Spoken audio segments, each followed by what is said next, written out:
So this is going to sound bold, but I would actually put this in the nonsense category, which is not to say that a dietary pattern high in red meat could not play a role in the development of cancer. But that's very different than the question. So if the question is, does red meat cause cancer?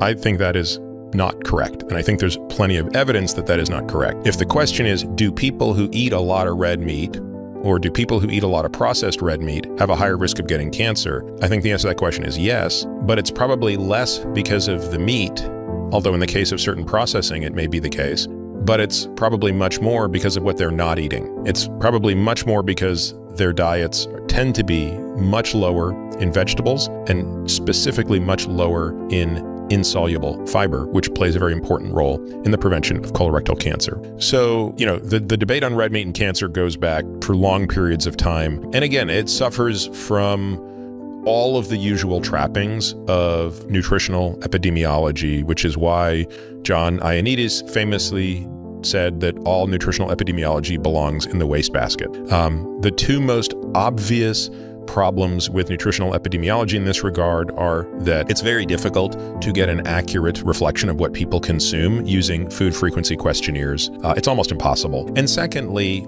and I think more seriously, it's very difficult to disentangle the variable of interest from the other lifestyle variables that are covariates within the problem and that speak to what we refer to as the healthy user bias. So I don't dispute for one moment that every time you do an epidemiologic survey and you compare people who live on hot dogs and pepperoni to vegetarians, the epidemiology will always tell you that the vegetarians are going to live longer. And while that might be an extreme example, you do appreciate that on average, those vegetarians have a much higher socioeconomic status. They are much more health conscious. They are exercising much more. They are much less likely to be smoking, doing yoga, all these other things. And therefore, how can we disentangle the variable from the effect? So when you look at the most compelling case for people who eat the highest amount of, meat and their risk of cancer, there was a study that was done in Europe that looked at nearly 500,000 people, and it divided them into a cohort that were eating more than 160 grams per day of protein from red meat and processed meat, and it compared them to people that were eating virtually none, 20 grams per day. So again, I like when they do this because you're at least taking like the most extremes. And indeed, there was a difference, but it was relatively small, right? So even under that setting, it was the difference between a 1.7 increase in the risk of cancer versus a 1.3% risk, absolute risk for colorectal cancer over the period of study. So just, again, what does that mean? It means that the difference in risk between the super high protein consuming meat group and the low group, 4% of actual percentage points. So that means,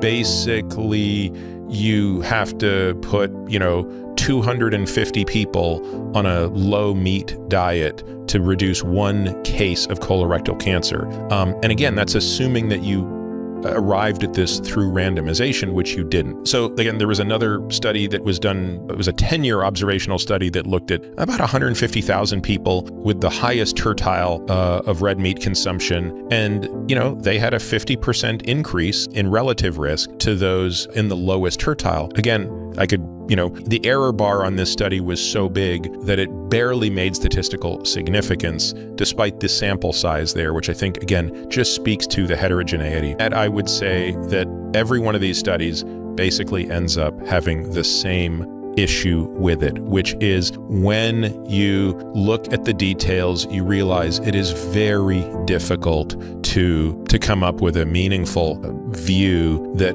it's red meat specifically that is driving cancer, as opposed to the absence of vegetables, the absence of fiber, or maybe the presence of some of the ultra processing things that go into consuming certain patterns of meat, like gas station bought jerky and stuff like that. So, we could talk a lot more about this, but I really think the ill health effects for red meat consumption is incredibly weak. The hazard ratios themselves for this are very, very small, even with all of the limitations that I've mentioned. And so, therefore, if you go back to kind of the Austin Bradford Hill criteria of epidemiology, which, you know, I outline in great detail in the book, very hard to imagine that there is causality here. In fact, the epidemiology here is so underwhelming that it almost draws the opposite conclusion, that it's almost hard to believe there is a signal given how underwhelming the epidemiology is. Whereas conversely, when you look at the epidemiology of smoking or the epidemiology of exercise, like those are so overwhelming that it factors into what we see as the overall causality narrative.